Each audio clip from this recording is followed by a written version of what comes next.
So it is called 𝗧𝗦𝗔𝗧 𝗃𝗃. This is, what is the meaning of 𝗧𝗦𝗃𝗃 𝗃𝗃? It is first preaching or first seminar. So who are the 5 disciples? So that people, first one Mahanama, second one Kondana, third one Badiya, fourth one Assaji, and fifth one Vappa. So these are the 5 disciples. He has given first preaching to them. Actually, these 5 members, once they were classmates of Gautama Buddha. Okay, so after giving 𝗧𝗦𝗃𝗃 𝗃𝗃, after completion of this preaching, so this is called 𝗧𝗦𝗃𝗃 𝗃𝗃. So he wanted to move towards Kapilavastu. He wanted to move towards Kapilavastu. But you see, we want to discuss about what he was enlightened. What was the truth? What was the truth enlightened by Gautama Buddha? So what he understood? You see, Gautama Buddha finally find that, so because this world, every human being is having sorrow. That's why, so that principles, what he find the truth, that is called, so 5 noble principles. So sorry, it is called 4 noble principles. So what he find, what he was enlightened. So there he found that 4 noble principles. So this is called 4 Arya Sutras also. That's why, what are the 4 noble principles? We have to take list, that 4 principles. So these 4 noble principles are most important principles, because so he found after the enlightenment. Actually, Buddha, he went to forest. What was the reason to go to forest? To find truth. So what are the reasons to having this kind of problems? We have to take the list. So what are the 4 noble principles? This is called Arya Sutras, as well as called noble principles. 4 noble principles. So what are these 4 noble principles? So after the enlightenment, Buddha found these 4 noble principles. These are called Arya Sutra also. So first one, so this total human life has full of sorrows.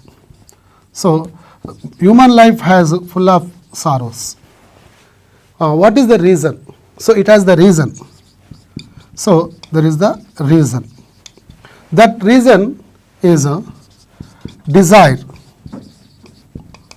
That reason was desire. So there is a solution to clear the desires. There is a solution. That solution is called 8 paths or Ashtanga Marga. So these are the noble principles. Once again I am telling, so every human life is full of sorrow. So there is a reason. That reason is desire. That reason is desire. So behind of sorrow there was a reason. That reason, desires. So there is the way to solve the problem. That way is 8 paths. These paths are called Ashtanga Marga. Ashtanga Marga. This is called 8 paths. So these are the 4 noble principles. So what are the Ashtanga Marga?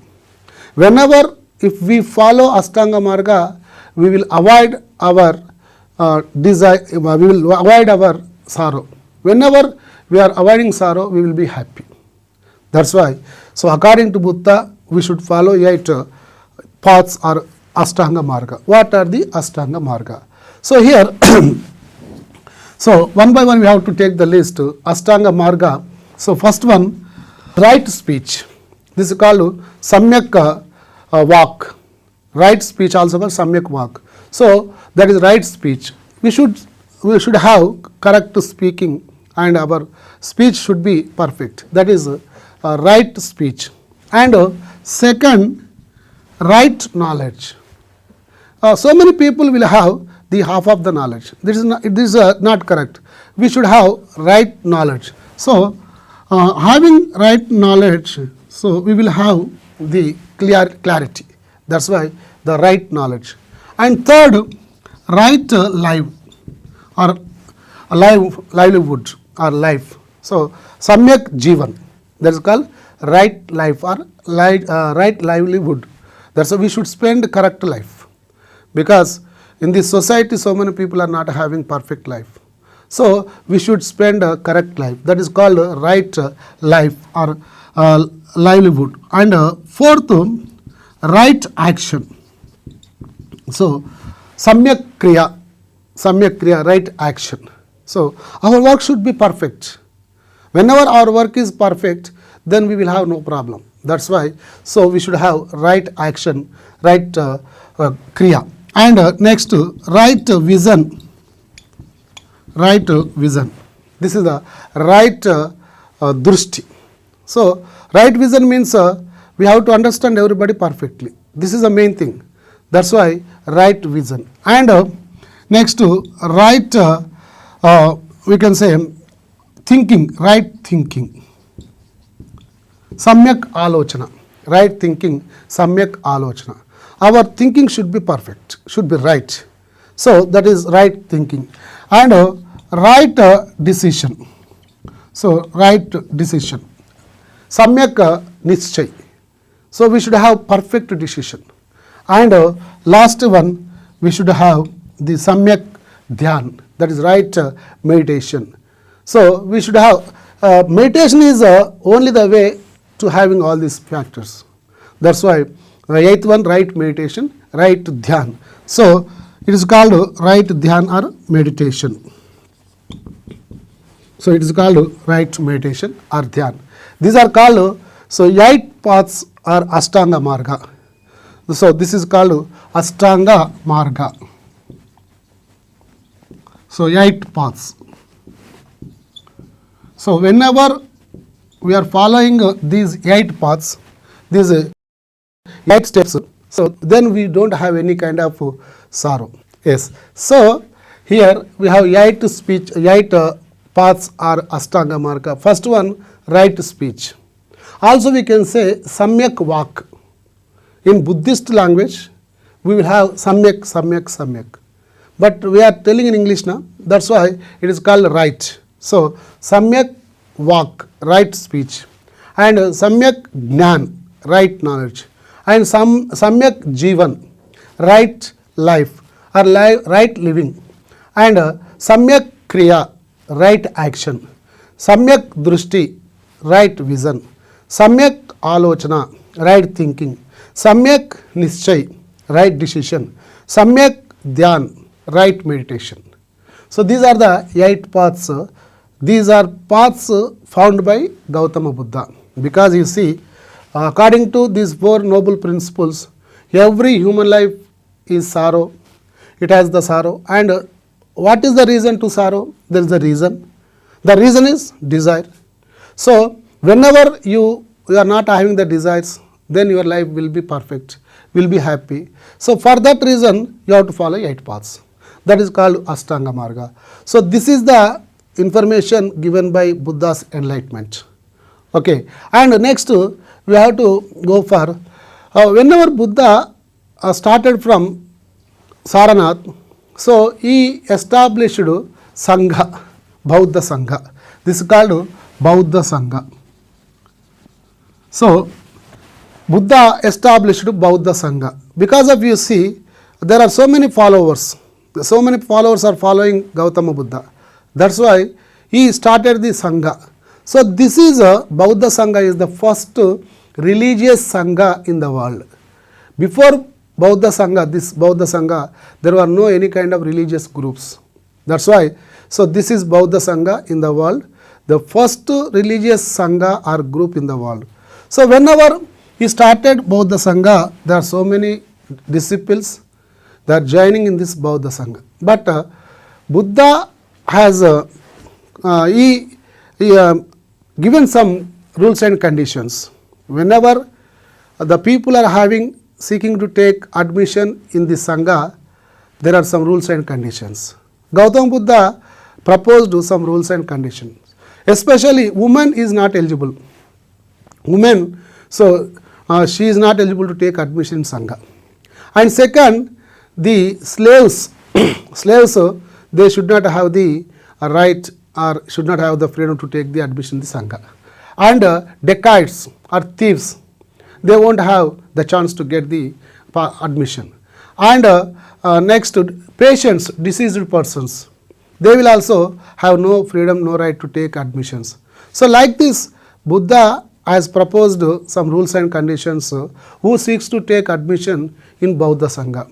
And here so many people are joined, but the closest disciple of Buddha, that is Anandudu. So and Upali is barber. Upali is the barber. So there are so many people, they have taken the admission in that Bauddha Sangha, and he reached to Kapilavastu. Buddha reached to Kapilavastu. After reaching Kapilavastu, his father, his son also joined in this Sangha. But his mother, stepmother, Prajapati Gautami, she requested Buddha. Prajapati Gautami requested Buddha. She wants to take admission in Sangha, but Buddha refused, rejected her admission.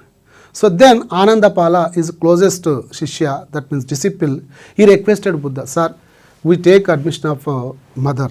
He insisted Buddha, but Buddha said, Ananda, if we take the ladies as a member, this Buddha Sangha will be closed, will be declined before 500 years.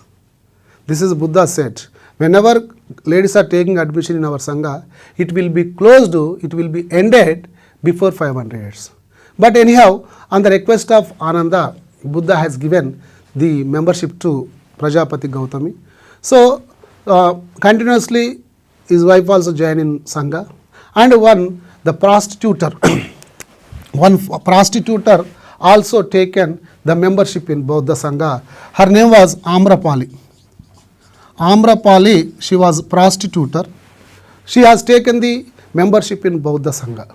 Actually, who was Amrapali? She was a royal dancer in the court of Ajatashatru. She was Magadha, who are the Magadha ruler, who was the Magadha ruler, Ajatashatru. She was the dancer in Ajatashatru's royal court. So she was loved by Ajatashatru. He wants to marry her, but she rejected. And she came to Buddha and taking admission in Bauddha Sangha. But you see, one prostitute also joined in Sangha, and one dacoit, one thief, dacoit, that is Angulimali. That is Angulimali. This is dacoit. So he has taken membership in Bauddha Sangha. So here, in Bauddha religion, there are two kinds of people. According to Buddha, so there are two kinds of people in Bauddha religion. One is called Bhikshu, Bauddha Bhikshu. We should not say beggars. It is called Bhikshu. In English, whatever the language, we have to say Bauddha Bhikshu. And one more, second, Upasika. So Upasikas, Bauddha Bhikshu and Upasikas. Bauddha Bhikshu means he is a full-time worker, full-time person in this religion. So he should be dedicated to the religion. He should not have any other private families, other private avocations. He should be a member of full-time member of Buddhism. So that Bauddha Bhikshu, how he should be? He should have some principles. For example, you see, one Bauddha Bhikshu is there. He should have two pale yellow dresses. Bauddha Bhikshu should have two pale yellow dresses. And he should have a bowl. He should have a bowl. And he should have one needle and one thread. So these are the material the Bauddha Bhikshu should have. First one, two pale yellow dresses, light yellow, and two bowl, begging bowl, and a needle and thread. Whenever the clothes are tearing, he has to sit himself only. That's why. And Bauddha Bhikshu should not prepare the food. So he should go to homes, he should beg the food, should not prepare the food. Why? Because if he wants to prepare the food, he should have desires. Today I have eaten dal, tomorrow I want some vegetable. So one by one he is getting the desires. That's why the bhikshu should not have any kind of desires. That's why to avoid the desires, he should beg the food, so from each houses. So this is, should beg the food. And only one time meal. The Bauddha Bhikshu should have one time meal. Okay, why? Because if he eat 2 times meal, so he will have to take rest. Every Bauddha bhikshu should have. So Buddha proposed 3 Sharanyas. Buddha proposed 3 Sharanyas. So he proposed 3 Sharanyas. Every Bauddha bhikshu should follow the 3 Sharanyas. That is 1 Dharmam. That is Dharmam, and 2 Sangam, and 3 Buddham. Every Bauddha bhikshu should maintain, should pronounce these 3 slogans, that is called Trisharanya. For example, a Bauddha bhikshu went to a home for begging. I should not ask, Amma, Mada Kolantalle, in Tanamunte Amma, should not ask like this. So he has to say these 3 words. So Dharmam Sharanam Gacchami, Sangam Sharanam Gacchami, Buddham Sharanam Gacchami. For example, he is 2-3 times he pronounced these words, but she is not coming out, not giving food. But simply we have to go to some next house. But what Amma, what you are doing, what is happening, should not ask like this. So just we have to follow, Bauddha bhikshu has to follow these 3 slogans, 3 sentences, that is called Trisharanya. And next, only in the rainy season, the Bauddha bhikshu has to take rest in rainy season only. But remaining in other seasons, he has to wander, he has to propagate the preachers of Bauddha religion. That's why, so this is called Bauddha bhikshu. This is full time dedicated to Bauddha religion. And second, Upasikas. Second, Upasika. So second one, Upasikas. Upasikas means they will have the family. They will take membership. They will have Buddhist religion. They will follow the Buddhist principles. But they will have the family. That's why these are the 2 kinds of people. That is Bauddha bhikshu and Bauddha Upasika. So whenever the Bauddha bhikshu is wandering, so here Buddha relaxed the principles. For example, in Jainism, there is no non-veg, no eating of non-veg. But here Buddha relaxed the rules. So Bauddha bhikshu will take non-veg. So that's why. So here after Kapilavastu, he wandered all the areas and he spreaded the Buddhism. And he wants to go to Pavapuri. Buddha, along with his disciples, he want to go to Pavapuri. Sorry, he want to go to Kushinagara. So Pavapuri is a death place of Mahavira, but here Kushinagara. So he wants to go to Kushinagara. So while going to Kushinagara on the way, so he was taking rest in a village. There one blacksmith is called Chundadu. So he was a blacksmith. He invited Buddha for the dinner. So then Buddha has taken non-veg there. But actually Buddha was 80 years old. So he has taken non-veg. So after taking non-veg, because of indigestion of food, he has loose motions and vomitings. But in some books they are saying that food poison. Because of food poison, Buddha has died. In some books they are saying, but actually that is not a food poison, but indigestion. Because he has taken non-veg, in that dinner he has taken non-veg. Because of in the 80 years, his digesting system will be very weak. That's why. So because of that indigestion problem, he has that loose motions and vomitings. Although she was going to that Kushinagaram. After reaching Kushinagaram, he was died there.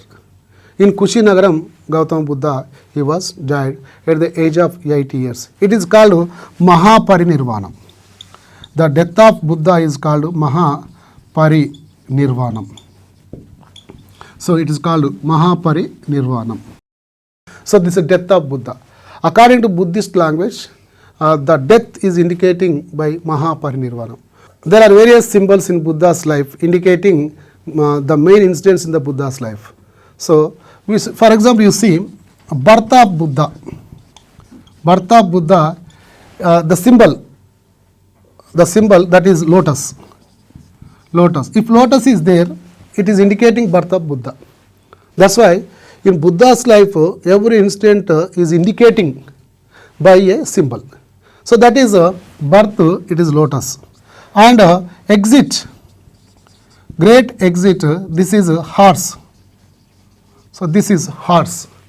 Horse indicating the Buddha's great exit. And tree, it is indicating, so that is enlightenment of Buddha. Tree, it is a symbol of enlightenment of Buddha. And next, wheel. So this is the wheel. So indicating 𝗓𝗏𝗧 𝗃𝗅𝗺𝗀𝗻, first preaching, first seminar. So wheel, it is indicating 𝗓𝗏𝗧 𝗃𝗅𝗺𝗀𝗻. And next, so stupa. Stupa means it is indicating the death of Buddha. That's why there are various symbols indicating Buddha's life incidents.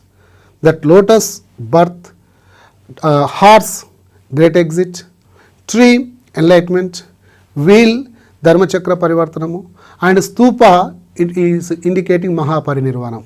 So these are the most important symbols in Buddha's life. And you see, after death of Buddha, there are summits. They are called Buddhist Councils. There are 4 Buddhist Councils conducted in various periods. So first Buddhist Council, it is in 483 BC. This is the first Buddhist Council immediately after death of Buddha. Because you see, so 483, it is a death year of Gautam Buddha. So 483 BC, the first Buddhist Council is conducted in Rajagruha. That means Rajagruha and Girivaraja, capitals of Magadha. So it is conducted in Rajagruha. And the chairman of this Buddhist Council, first Buddhist Council, Mahakashyapa. And the king, in whose king period it is conducted, who was the ruler? So that is Ajatashatru.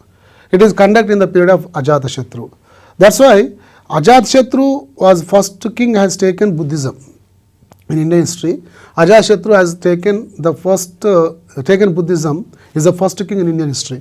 So what was happened? What was the information or what was the decisions in this first Buddhist Council?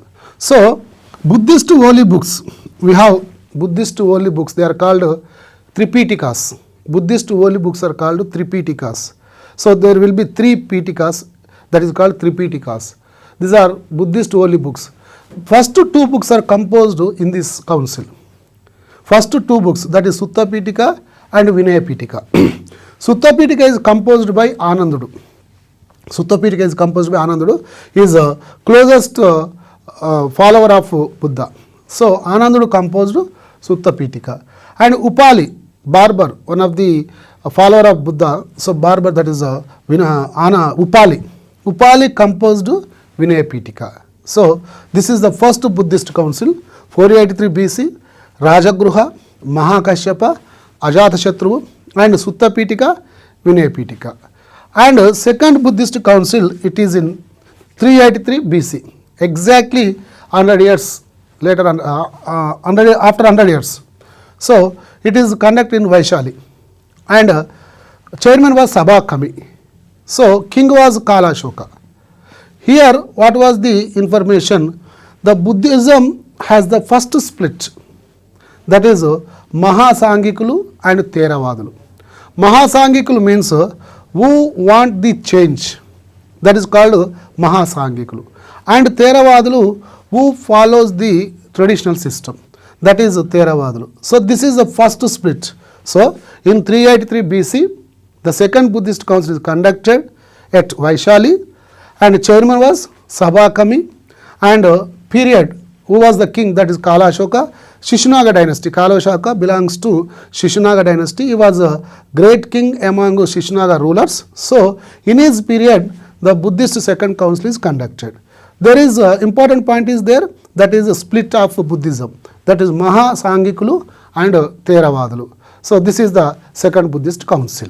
So third Buddhist council, it is conducted in 250 BC, and the area, place was Patliputra, headed by, chairman was Mogali Putra Tissa, in the period of Ashoka. Once again, so 250 BC, it is conducted third council, Buddhist council, and the place is Patliputra. So chairman was Moggaliputra Tissa, chairman was Ashoka. So here the main thing, Abhidhamma-Pitaka is composed. As per earlier explanation, Buddhism holy books are called Tripitikas. Once again I am telling, Buddhism holy books are called Tripitikas. Jainism holy books are called Angas, Upangas. Buddhism holy books are called Tripitikas. Sutta Pitaka, Vinaya Pitaka, Abhidhamma Pitaka. So Sutta Pitaka is composed by Anandudu. Vinaya Pitaka is composed by Upali. Here Thadu Pitaka is composed by Moggaliputra Tissa. He composed Abhidhamma Pitaka. So these are three Pitikas. That means Tripitikas. So Sutta Pitaka explains about Bauddha Bhikshu rules and conditions. Sutta Pitaka is explaining about the conditions about Bauddha Bhikshu. And Vinaya Pitaka explains the Bauddha Sangha rules and conditions. Bauddha Sangha rules and conditions. Abhidhamma Pitaka is explaining about Buddha preaches. So that's why this is called Tripitikas, Sutta Pitaka, Vinaya Pitaka, Abhidhamma Pitaka. And fourth meeting, fourth Buddhist council is conducted in 1st century, that means 100 AD. 1st century of AD, this is 100 AD. It is conducted in Kundalavanam, it is Kashmir area. And chairman was Vasumitra. Chairman was Vasumitra. Here vice chairman also there, Ashwagoshudu. Here Ashwagoshudu also vice chairman. He wrote Buddha Charitam. So Vasumitra is the chairman and king was Kanishka. So here again second split is happened. In Buddhism, second split is happened, that is Mahayanalu, Hinayanalu. So Mahayanalu means who followed Buddha as the God.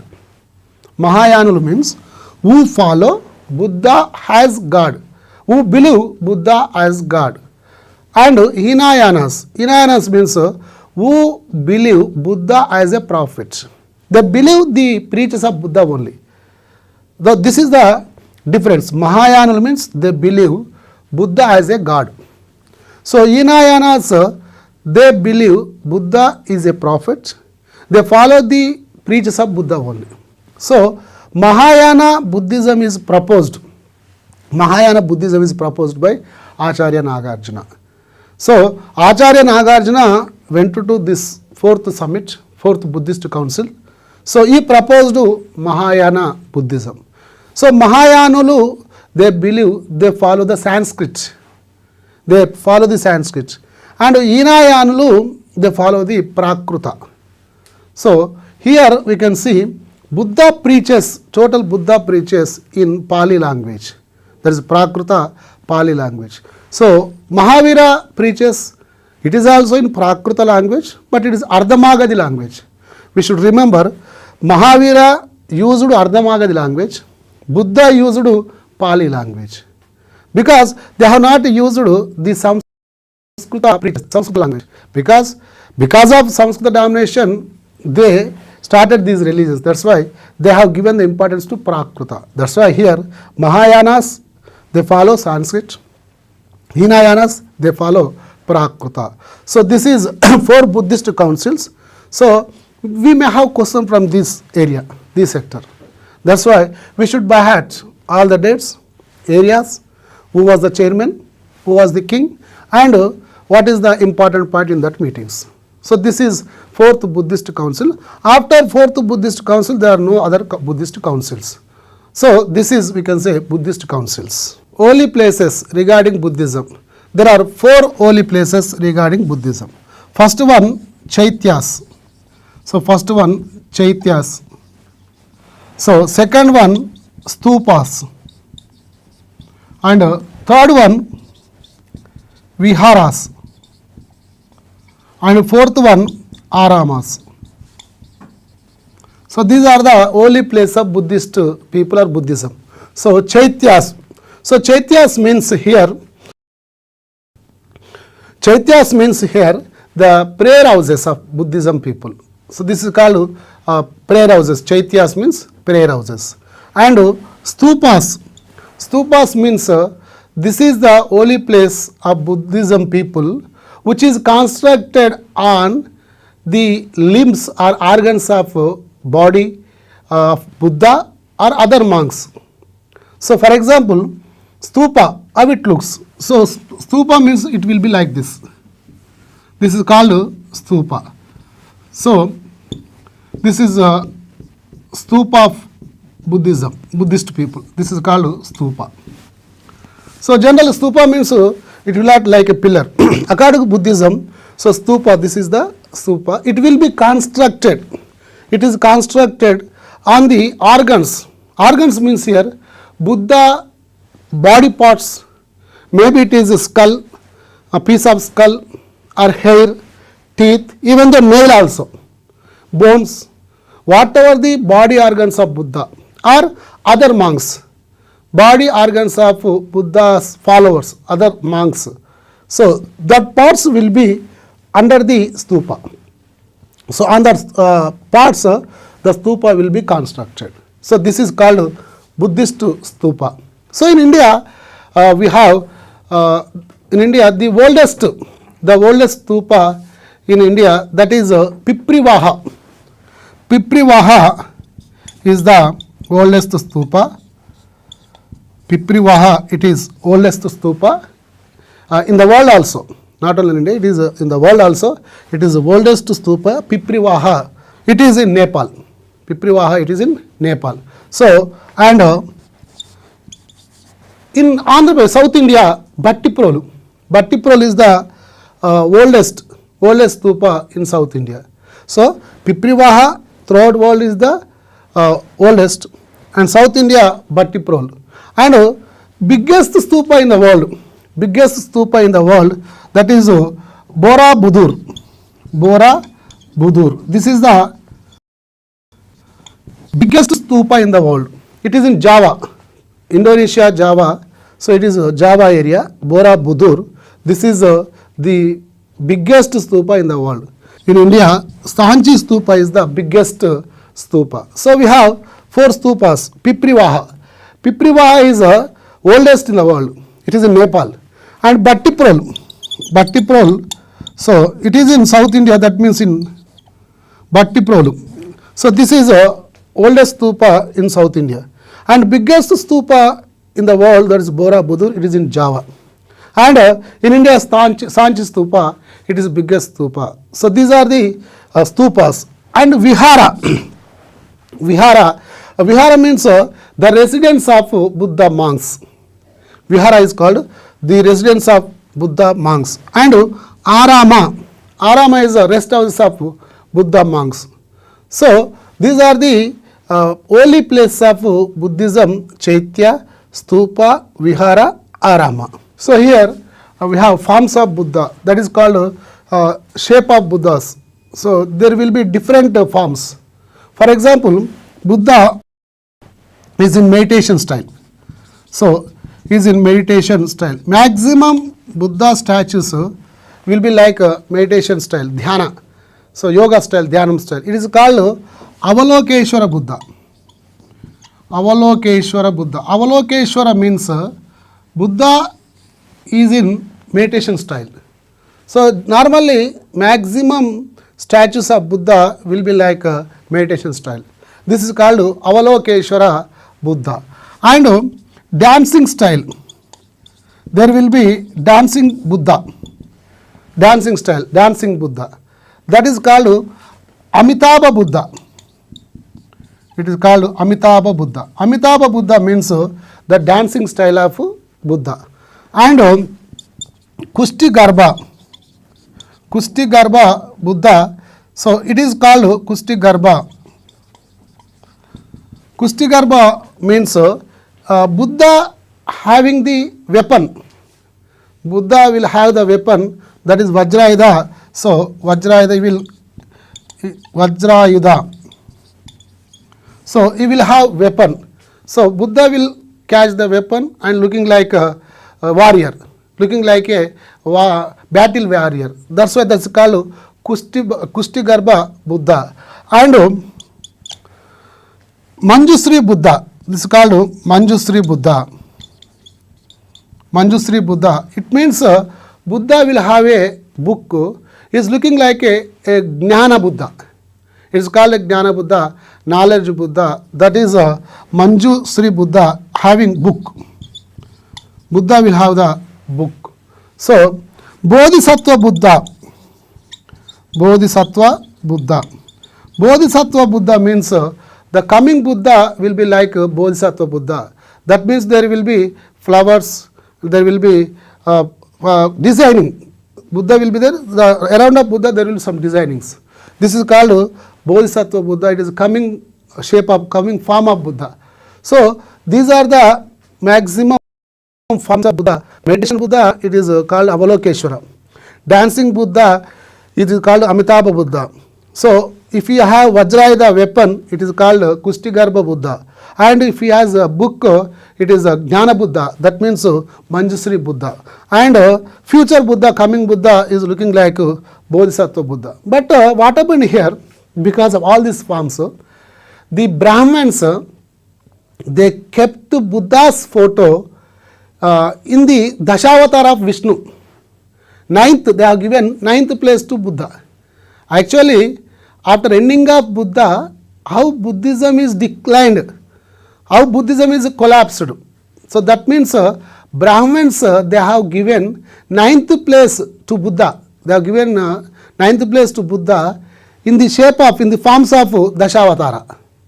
That's why if you see Dashavatara photos means here, so Vishnu forms, not Kamalasura forms. So Vishnu forms, that is Matsyavatara, Kurmavatara, Varahavatara, Narasimhavatara, Vamanavatara, Sriramavatara, Parashuramavatara, Sri Krishna Avatara, then Buddha, ninth Avatara. Next coming, that is Kalki Avatara. So these are 10 forms of Vishnu. So the Brahmins, they have given the ninth place to Buddha in the forms of Vishnu. So this is the forms of Buddha. So now, after completion of forms of Buddha, we have spread of Buddhism. So how Buddhism was spreaded throughout the world. So first of all, who are the kings have taken Buddhism in India first. So the first king Buddhism taken by Ajatashatru.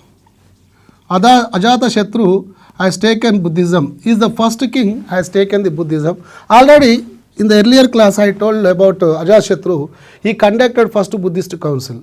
So he was the first person who has taken Buddhism, and Kalashoka followed him. Kalashoka, second king in India, he has taken Buddhism, as well as he also conducted second Buddhist Council. And third Ashoka. So regarding Ashoka, the Buddhism is spreaded throughout the world. Why? Because after taking Buddhism, Ashoka, he sent his daughter, he sent his son, he sent his relatives throughout the world. For example, his son Mahendra, he went to Sri Lanka to spread the Buddhism in Sri Lanka. And his daughter Sangamitra, she also went to Sri Lanka to spread the Buddhism, to propagate the Buddhism. That's why, so Ashoka was most important ruler in India. He spreaded the Buddhism throughout the world. You see, because of that people, his relatives, his son, daughters, etc.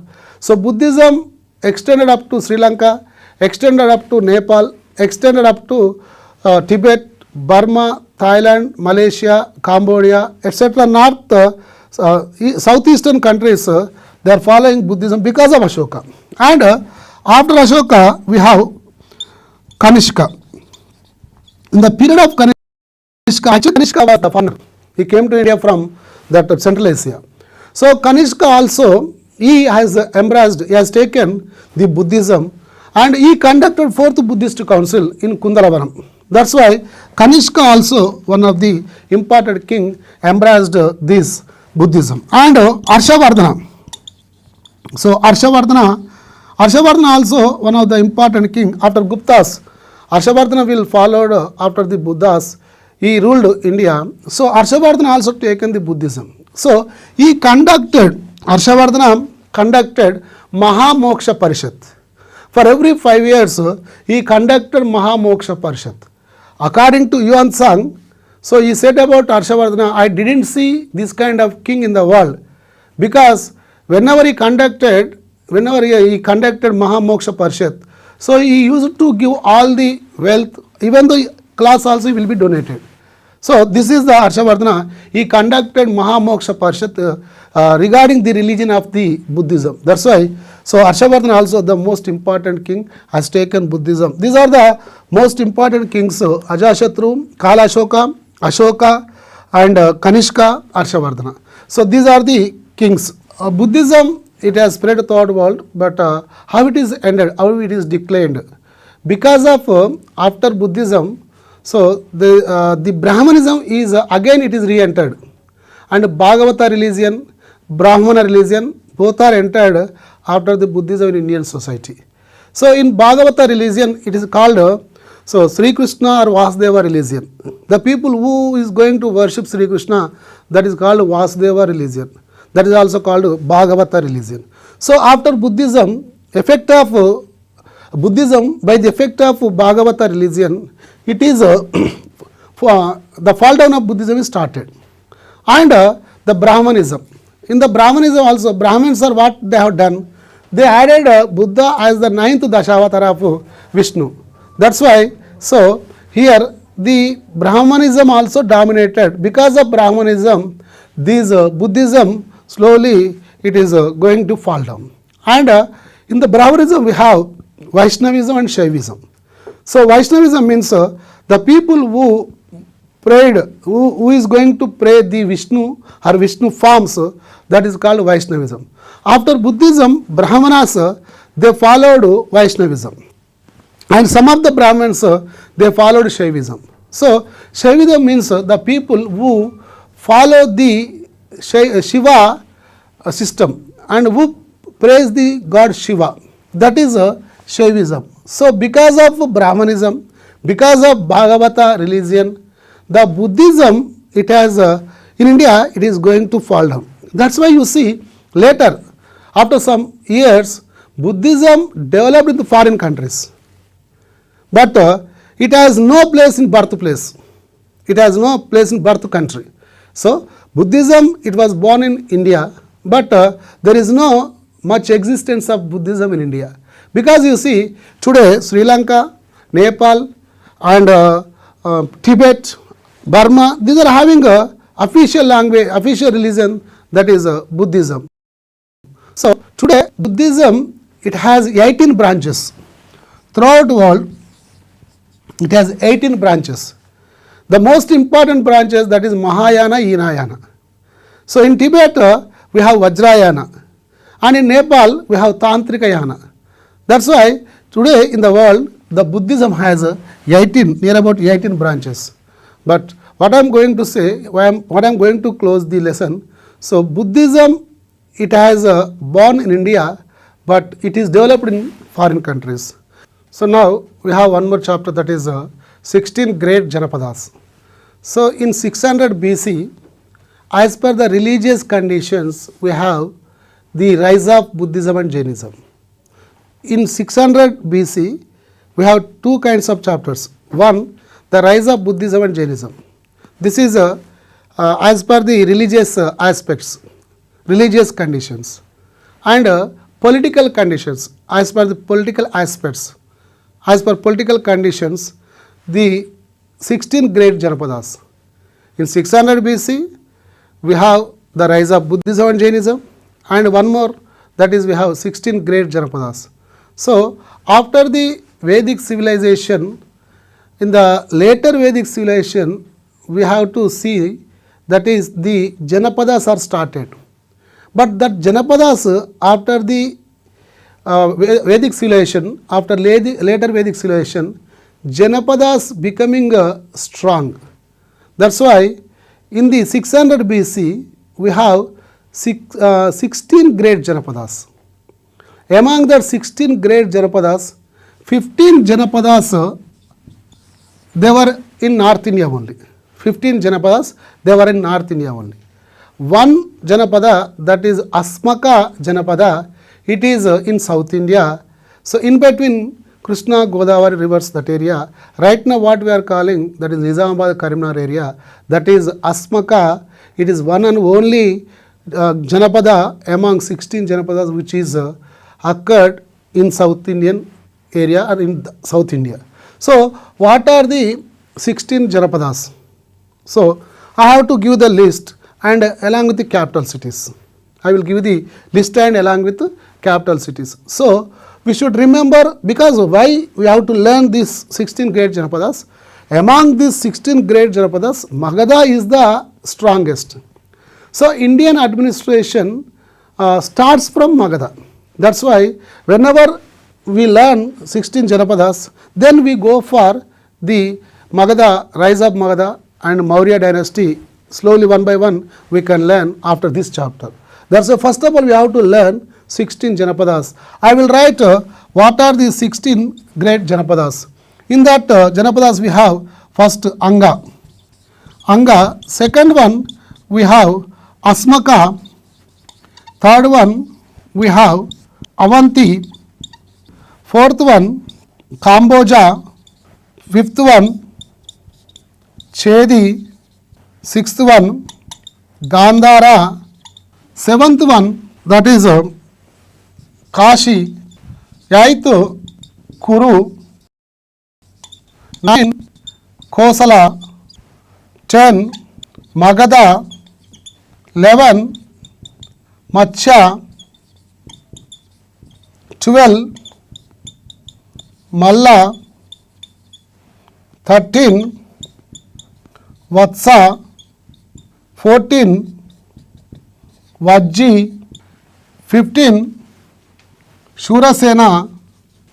16 Panchala. So these are the 16 great Janapadas. These are the 16 great Janapadas.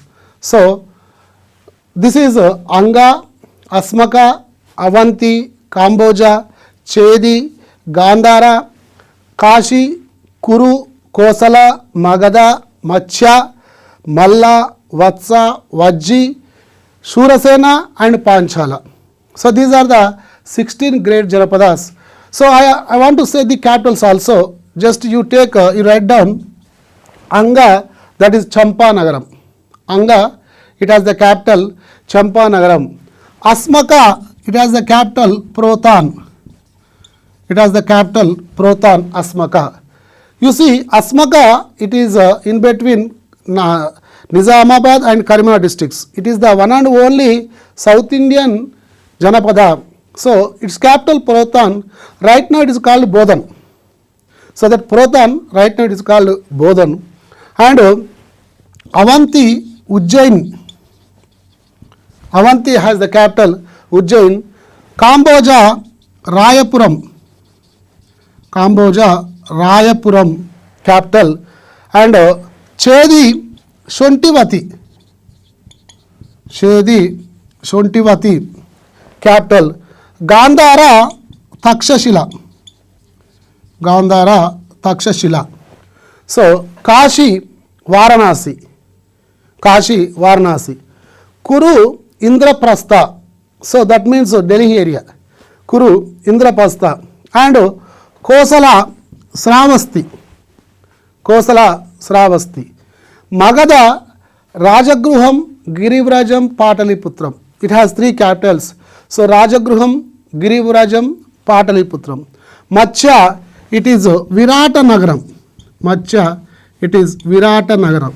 So if you have idea, in Mahabharata, Pandavas, so they went to forest for 12 years. 13th year, they spent in Virata, in the court of Virata king. That's why this is Matsya kingdom, capital Viratnagaram. So it is in Mahabharata. And Malla, Malla capital Kushinagaram. So capital of Malla, that is Kushinagaram. And Vatsa capital Kaushambi, Vatsa capital Kaushambi, and Vajji capital Vallabhi. So the Vajji capital Vallabhi, and Shurasena capital Madura, Panchala capital Ahitchitram.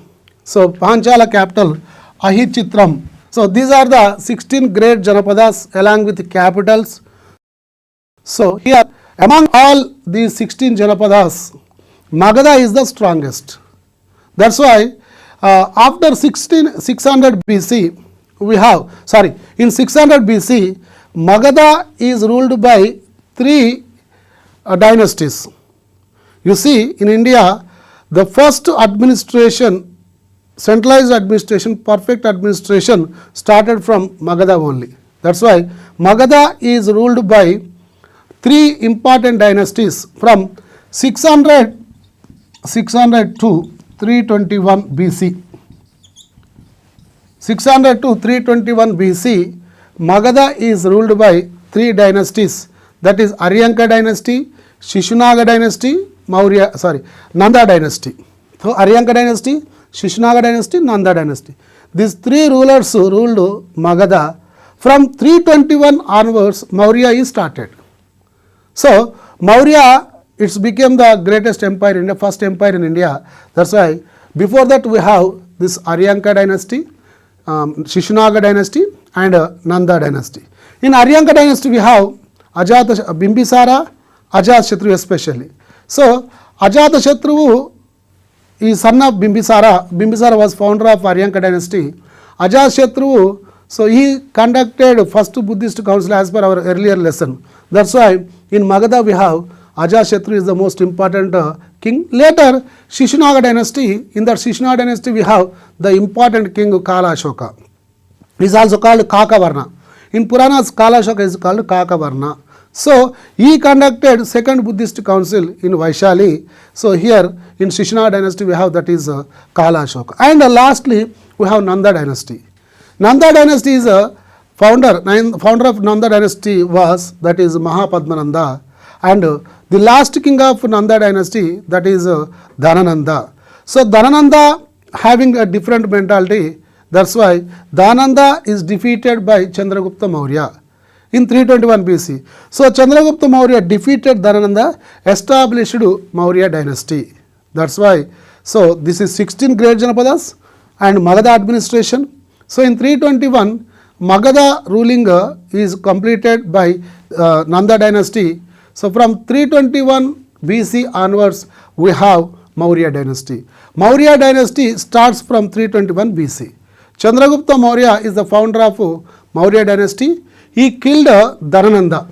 With the help of Kautilya or Chanakya, he killed Dhanananda and established Maurya dynasty. So in Indian history, Maurya dynasty is the first empire. Because of, you see, Magadha, it is only kingdom. It is ruled by these 3 dynasties, Aryanka, Shishunnaga, Nanda, being a kingdom. But whenever Mauryans entered, so Mauryans dynasty expanded up to Persia, up to Mysore south, so Bengal and Kashmir. The vast empire is established by Mauryans. That's why Mauryans, it is called Mauryans empire. So Mauryans empire it is called. That's why. So in the coming class, we should go for the Mauryan empire, the rulers of Mauryan empire.